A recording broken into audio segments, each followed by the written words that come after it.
আমাদের জীবনে না সবারই হয়, আমার, আপনার, এর, তার। অনেক সময় আমাদের কিছু দোষ থাকে, আমাদের অনেক সময় দোষ থাকে না। অনেক সময় দুষ্ট লোকের সঙ্গ করেছি বলে কিছু। তখন কি হয়?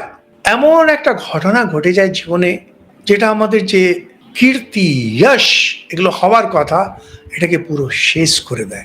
যখন শেষ করে দেয়, তখন আমাদের যদি চেতনা থাকে, মনে হয় জীবনটা এখানে শেষ হয়ে গেলেই হয়। কিন্তু আমরা অনেক সময় বেঁচে যাই, বাঁচিয়ে দেওয়া হয়। সেখান থেকে একটা অন্য জীবন তৈরি হয়। যখন অন্য জীবন যখন তৈরি হয়, তখন যদি আবার আগের জীবন থেকে কেউ এসে যদি বলে, তখন এটাই বলতে হয়, আপনি তখন কীর্তি আমার নাশ করে দিলেন। আপনার জন্য আমার যশ নাশ হয়ে গেল।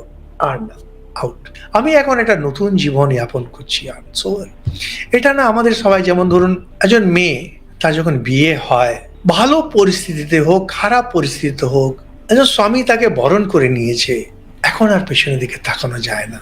না, দ্বিতীয়বার জেনে শুনে ওই একই অপযশের গাড্ডায় না, এটা করতে নেই। মহাভারত অত্যন্ত উচ্চমানের গ্রন্থ। আপনার পরিচিত রাজারা আছেন, তাদের বলবেন শুনতে, উনি কিছু শিখতে পারবেন জীবনকে নিয়ে।